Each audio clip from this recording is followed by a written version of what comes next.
Hello, you beautiful people. Welcome to another episode of the Roaring Agents podcast. Today, I want to talk about your financial thermostat. Some of you may have heard of this term. For others, it may be new. Really, just consider your thermostat at home that keeps your house hot or cold. This is kind of what your financial thermostat does. You have these places where you get comfortable on how much money you're making, and maybe you back off. You get uncomfortable with how little you're making and you start working harder, much like your thermostat would work in general. What happens is we don't really realize that we have thermostats sometimes, and we don't know how much we're stuck with comfort. And we're thinking, well, this is okay. And we put things off. And on the DISC profile, which I talk a lot about, high S's have a problem with urgency. High C's do as well. So this is a problem that can really affect the high S's and high C's even more. So I want you to look at your financial thermostat and wonder where it was originally set. Who set those numbers? I know for myself that my dad had the thermostat in the house, and he had a temperature he had it.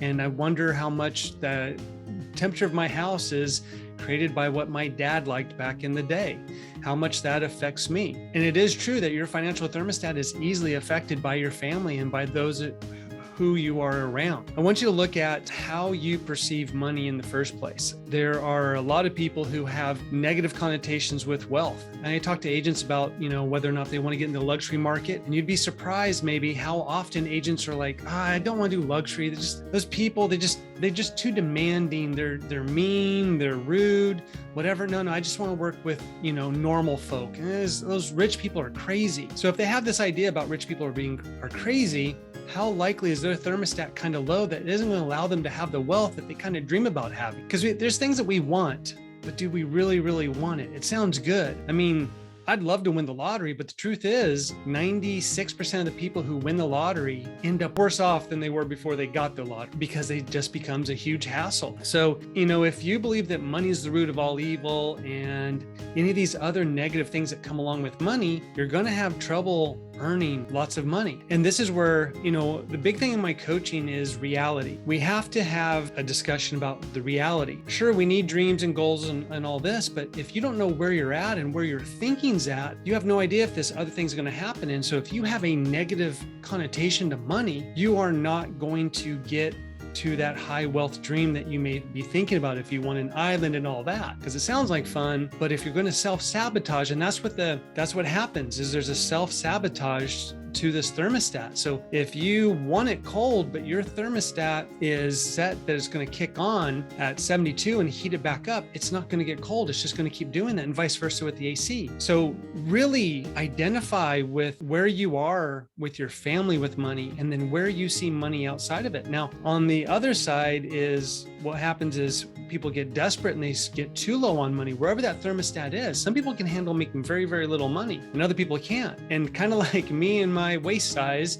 if it gets too high, I start dieting. If it gets too low, then I don't care anymore. That's what happens to us with money. So I want you to really look at those beliefs. I want you to look at who you are hanging around and what their ideas of money are. Because sometimes it's hard to really be self-aware on what we think about money. But if you look at the people around you, that may give you a better clue, because if you like them and you hang out a lot with them, then maybe you're agreeing with how they see money. This is a hidden thing that I think a lot of people don't know they're really hitting up against when they're trying to be successful. And they're like, why am I not doing this? And why am I not here or there? And sometimes you can trace it back to there's a little bit of self-sabotage. I know for myself and my family, my grandfather had quite a bit of money, and his personality and his disc style, that was how he showed love, was giving money. And I just didn't really like it, because it just kind of seemed like some of the family members really saw him as a bank, and I never wanted to see him that way. And I don't think I really ever asked my grandfather for money, and I turned him down several times because I just didn't want to see him like that. And I know that there's part of me that's like, man, I don't want everyone coming to me for money. I don't want to be in this awkward situation. And that's something I realized a while back ago. So these are these little hidden things that can really affect you. So take a moment if you're having trouble hitting these new highs, and see if there's maybe a financial thermostat that's in there kind of affecting you. And you'd be surprised at what can happen if you can reset it. And I don't know if you can really change it piece by piece. I think it's really a reset. And it's like, I I had my old thermostat, and then the electric company says, hey, look, if you'll put this new Google Nest thermostat on there, we'll give you a discount or whatever it was. And having this brand new thermostat gave me all these options. It's just a reset. So consider just a complete reset, really looking at how you see about money, and a lot of things may change. All right, until next time.